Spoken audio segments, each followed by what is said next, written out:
it is in fact the sole reason that I first ventured into Sherwood before further truths started to unravel in front of me and around me in their tight knit community there. I think we can both agree.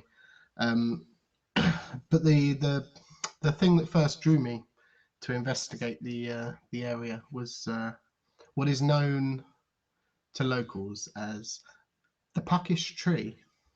Ooh, lovely. Let me just put a little bit of music in there to excite people.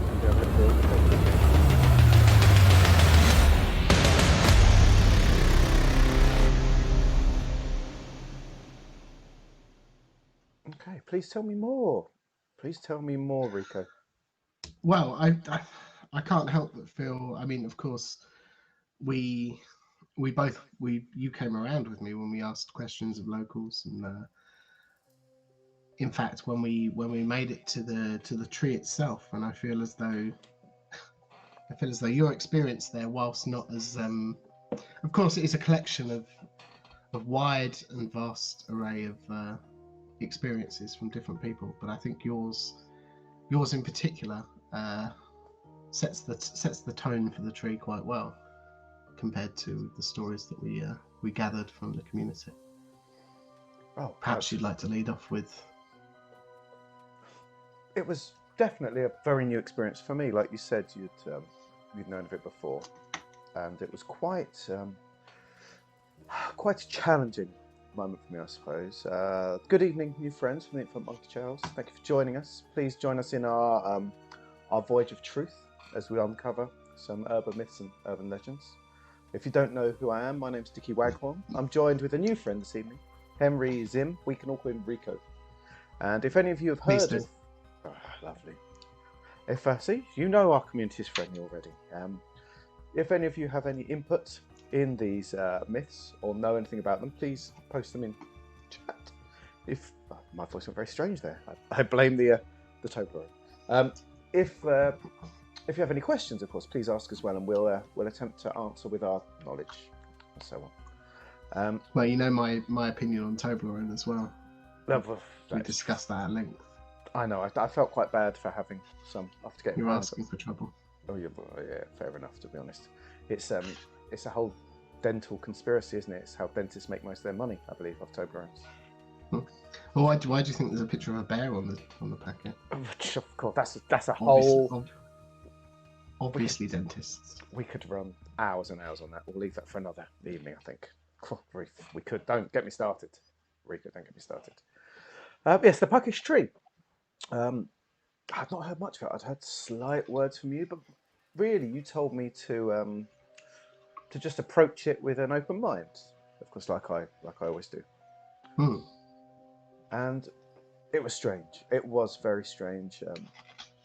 It felt like the closer I walked to it, I felt like I was in the presence of like an electrical force, something like that, something that kept fluctuating over me. Sometimes there was briefly a sense of well-being, then fear, then well-being, then fear. It was very strange. Have your experiences with the Puckish tree been the same or different? Well, I mean, yours sounds like my day-to-day life, if I'm honest. You know, you're walking down the street and you see someone look at you twice and you think, maybe they know. Anyway, mine, of course, part of the mystery behind the tree is that feeling that people describe is always described in a plethora of different ways. Some have a fluctuation in emotions, and some feel as though there's a fluctuation in time or space itself. I personally felt rather almost intoxicated, and of course I don't drink, but the I suppose akin to shifts in gravity. It's very strange. That would tie in, I suppose, with when I started looking up about the Puckish tree afterwards, in the evenings after. People have talked about birds perching on the tree, but instead of perching the right way up, as they perch on the tree, they perch upside down, which ties it like dangling below, which ties in with your with that whole thing. But not the bats, of course. No, the bats go the other way. No, which is, well, it's a strange one. I mean, obviously, you know where I stand on such things, and it's what brought me there in the first place. Is it feels like a very overarching problem that could be closely tied into my own personal beliefs, but it's a very odd space, and it gives off very distinct yet varying vibes to each person. You were telling me of the 7-year-old girl, Amelia Jones, who her father had set up a swing for her on the Puckish tree. A very peculiar experience. Yes, yeah. Well, I've seen some home shot video of said swing in action. Obviously, I can't share it here. The connection in my safe room in the camper, it's not really suitable for sharing such video. But next time we meet in person, no pressure, obviously, big fan. Next time we meet in person, I could certainly bring it along and show you the cassette. It's an odd occurrence, and not necessarily a shift in gravity. It's almost as if watching it on tape, it feels almost as if the tape has been rewound. Very unnerving. But there's just a switch almost partway through a swing, and then it just changes in direction. But the interesting thing was, I think the father who was recording it realised, and there was that part where he comes out to prove that it's not backwards, because he does the old dance from the end of Blockbusters for those of a certain age from the UK, with all that and this to prove that it's a very difficult dance to do back to front, of course, with the hands. And he stood there and did it forwards while his daughter was being thrown around all over the place. Yeah, indeed, and of course it's on an actual real cassette, so theoretically you can see the tape if you open up the top flap, and it from my limited experience with that media, it does not appear to have been tampered with or copied and spliced together. It definitely looks like it's the real deal. It's definitely unnerving, and I recommend people find clips of it online, and believe me, I've seen the real tape, thanks to Rico, and what you see on those clips is what is on the tape. It's incredible. Not the ones that people have edited to sort of have Nyan Cats or Katy Perry songs playing over the background of it or anything like that. The actual footage, of course. Rico, Sock Fiddler has asked, it appears that she has some knowledge actually of the case. Of course she does. She's a Truth Forager, and our Truth Foragers are very intelligent snufflers. Is it true, Rico, that the Puckish tree was, she's playing with words, very clever word on Sock Fiddler, was not responsible for the hanging of 7 separate highwaymen who specifically requested to be hanged from its branches, knowing that they cannot be punished twice for the same crime? Is there written history of that at all? Well, there's certainly not written history. In fact, that's one of the weirder facts about the Puckish tree, is that there is no written history at all, but there is such a vibrant spoken history throughout the surrounding area. We did in fact speak to somebody who had a very similar story. There are slight differences, obviously, in what Sock Fiddler's heard and what we heard, who's to say which is true? But there are in fact 7 distinct knots in the tree where running down the trunk, all in a line, all of slightly varying sizes, which the locals say depicts the stature and the size of the highwayman in question, which is a very, again, not nothing concrete, but it's a very weird set of circumstances, especially for them to be so accurately lined up. I believe in the order that they were caught, is what I heard. Interesting. That is fascinating.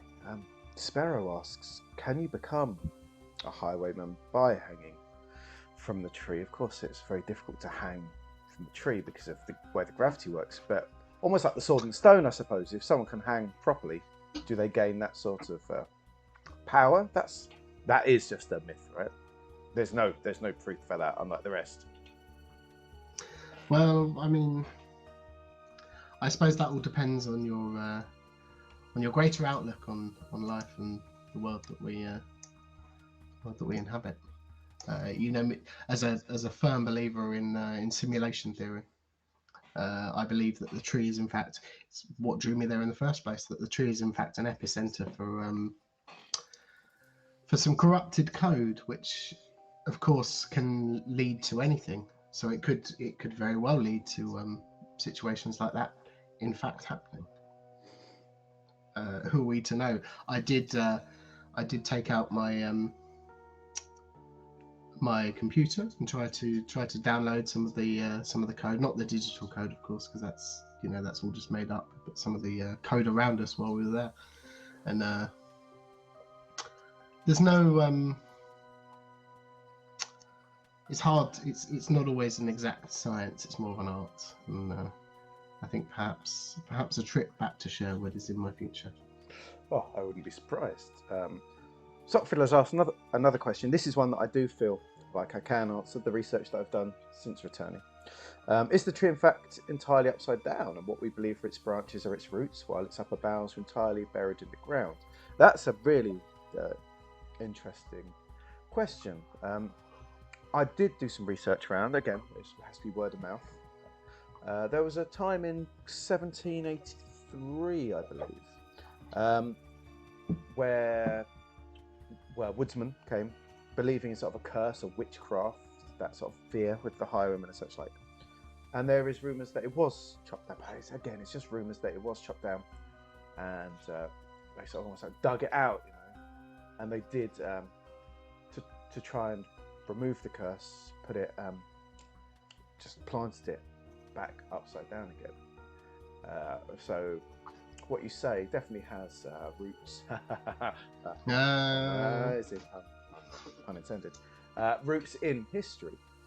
But the spooky thing, of course, is that so the story goes from the locals, that the next day the tree had replaced itself the right way round again, Rico, and I believe that's something you've heard time and time again from those that have passed by. Yes, yeah, indeed, and that ties itself perfectly well into my theory, of course, the corruption of the code and some kind of difference between this tree and what we perceive as normal trees in everyday life. It is the tree that cannot be killed, quite literally. It's a fascinating thing, the Puckish tree, and I do recommend people go to Sherwood Forest if they can, especially Sparrow, who is already a believer. Sparrow does believe. He often does, to be fair. He's easily swayed in that regard. But do recommend going to Sherwood Forest, because as you approach the Puckish tree, it does appear like other trees are bowing away from it somewhat, and you get that crackling feel. And I think not everyone feels it, it must be said, Rico. I believe those that aren't necessarily believers, I think a rugby team went there, a scout group, lovers have passed by. They don't always say they feel it, do they? It's like they're not fully attuned to it, perhaps. No, well, I mean, if it was, if it was 100% of the time, we wouldn't be discussing it on the show, would we? With the greatest of respect, of course. And it's about finding out what the difference is and why it chooses to present these effects when it does, and to whom, and the reasoning behind it. I think that makes it such an intriguing. I'm going to say artifact. Place of importance. Does it feel like a holy site to you, Rico? I wouldn't say holy. It I certainly know you're not a feels man like, of religion so much. No, it certainly feels like a place of great importance for society as a whole. Certainly the local society around there, but more importantly of course, for all believers in. I don't want to harp on about it, but simulation theory, and it just feels important. That's a good way of putting it. The Puckish tree. Importance. We'll pass it over to you, dear viewers, and Rico and myself will put across our final thoughts, as is the way we do things in the channel. Dear viewers, I'd like you to choose, if you can, whether you believe in the power of the Puckish tree or you remain sceptical. Rico, do you believe in the Puckish tree, or are you still sceptical? I think I know which way you're going with this. Firstly, also, it's an honour to be here being asked that question. But of course, I went to Sherwood for some answers, and not all answers were found. But I am a firm believer. Firm believer. He believes. As for me, Dickie Waghorn, your friend and confidant, I went to Sherwood Forest this summer with an open mind, and I did not go meaning to run into Rico. I wasn't expecting it. All those nights spent together discussing such amazing myths and legends and truths. The one that really impacted me, I must say, was the Puckish tree, and walking close to it, feeling that electrical crackling, the different feelings of emotions washing uncontrollably over me, and hearing the tales. I too, it must be said, I believe. I do believe in the Puckish tree. I'm just going to put the build music on briefly, and then we're going to have a look and see what's going on in chat to see if people side with us or not.